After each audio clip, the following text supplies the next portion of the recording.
ভঙ্গের মোট কয়টি কারণ বলেন? 10টি কারণ। 1 নম্বর কারণের মধ্যে 2টি ভাগ। এক হলো আল্লাহ তাআলা সত্তার মধ্যে কাউকে শরীক করা, আল্লাহ ছাড়া অন্য কোনো ব্যক্তির খোদা মনে করা, 2, 3, 4, 5 কোটি খোদা মনে করা। এরা যদি কোনো ব্যক্তি করে তাহলে কাফের হয়ে যাবে। ঈমান ভঙ্গের 1 নম্বর দ্বিতীয় কারণ হলো আল্লাহ তাআলা ইবাদতের মধ্যে কাউকে শরীক স্থাপন করা, আল্লাহ ব্যতীত অন্য কোনো ব্যক্তির সামনে মাথা নত করা, সিজদা করা, আল্লাহ তাআলা ছাড়া অন্য কোনো ব্যক্তির নামে অন্য কোনো ব্যক্তির কাছে দোয়া করা, মান্নত মানা, অন্য কোনো ব্যক্তির নামে জবাই করা, এই ব্যক্তির ঈমান নষ্ট হয়ে যাবে। 1 নম্বর কারণ। 2 নম্বর কারণ হলো যে ব্যক্তি আল্লাহ এবং বান্দার মধ্যে মাধ্যম স্থির করে, যেরকম বললো অমুক মাজারে গেলে বিপদ থেকে মুক্তি পাওয়া যায়, অমুক মাজারে গেলে ছেলে থেকে ছেলে পাওয়া যায়, হ্যাঁ, অমুক মাজারে গেলে আমার সুপারিশ করে জান্নাতে নিয়ে যাবে, এরকম ব্যক্তি যারা আছে এরা 2 নম্বর কারণ ঈমান ভঙ্গের। 3 নম্বর কারণ হলো যারা কাফেরদেরকে কাফের মনে করে না, অথবা কাফেরদের কুফরিতে সন্দেহ পোষণ করে, অথবা তাদের ধর্মকে সত্য মনে করে। 4 নম্বর হলো রাসূলুল্লাহ সাল্লাল্লাহু আলাইহি ওয়াসাল্লাম আনিত যেই বিধান রয়েছে এই বিধান থেকে অন্য কোনো বিধানকে, গণতন্ত্র হোক, সমাজতন্ত্র হোক, ধর্মনিরপেক্ষতা হোক, জাতীয়তাবাদ হোক, এই সকল বিধানকে পূর্ণাঙ্গ মনে করা, অথবা কোরআন এবং সুন্নাহর বিধানের থেকে অন্য কোনো বিধানকে বেশ সুন্দর মনে করা।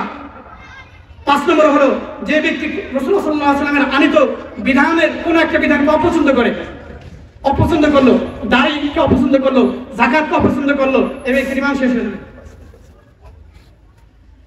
6 নম্বর হচ্ছে যে ব্যক্তি রাসূলুল্লাহ সাল্লাল্লাহু আলাইহি ওয়াসাল্লামের বিধানের কোন একটা বিধানকে উপহাস করলো, যে ব্যক্তি রাসূলুল্লাহ সাল্লাল্লাহু আলাইহি ওয়াসাল্লামের বিধানের কোন একটা বিধানকে কি করলো?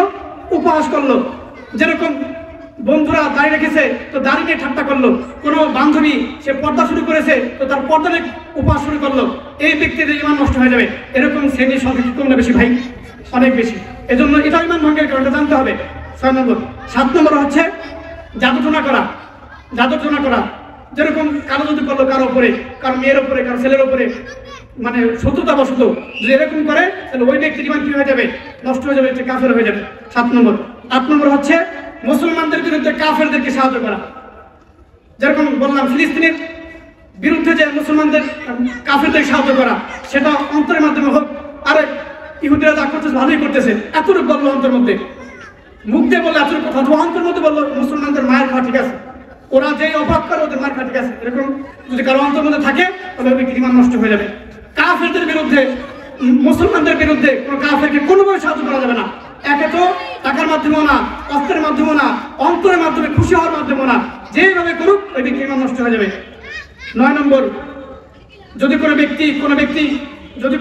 ব্যক্তি তার পীরকে, হ্যাঁ, তার কোনো আলেমকে, অথবা তার কোনো প্রিয়জনকে এই কথা মনে করে যে অমুক ব্যক্তি হলো শরীয়তের ঊর্ধ্বে, তার নামাজ লাগে না, তার রোজা লাগে না, তার পর্দা লাগে না, তার কোনো কিছুই লাগে না, সে শরীয়তের ঊর্ধ্বে, এখন সে কি করবে? এখন সে ল্যাংটায় ঘুরবে। আছে কি আছে না? এরকম ল্যাংটা পীর আমাদের দেশের অভাব আছে নাকি? হাজার হাজার মানুষ এরকম ল্যাংটা পীরের কাছে যায় কি করে? তারা মনে করে যে খোদার মতো মনে ভজে। সে অনেক পীর এরকম আছে যারা 24 বছর পর্যন্ত গোসল করে না, অথবা বছর একবার গোসল করে। তো এই সকল ব্যক্তিরা ওই বছর একদিন গোসল উৎসব করে। আমাদের দেশে তো উৎসবের শেষ নেই, গোসল উৎসব করে।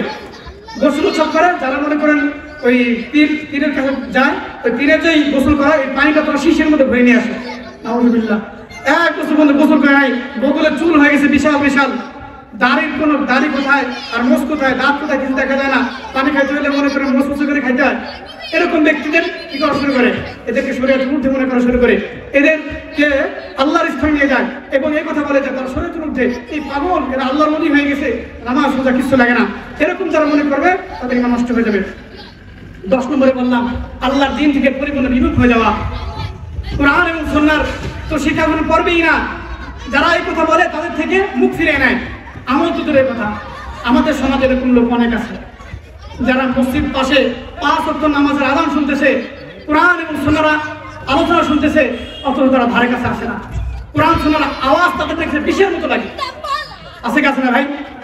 অনেক মুসলমান এরকম রয়েছে যাদের কোরআন এবং সুন্নাহর কথা এটা বিষের থেকে আরো বেশি মারাত্মক লাগে। আছে কি আছে না? আছে। যদি কোনো ব্যক্তির অন্তরে এরকম বিষের মতো লাগে, আপনি মনে করেন আপনি কাফের হয়ে গেছেন।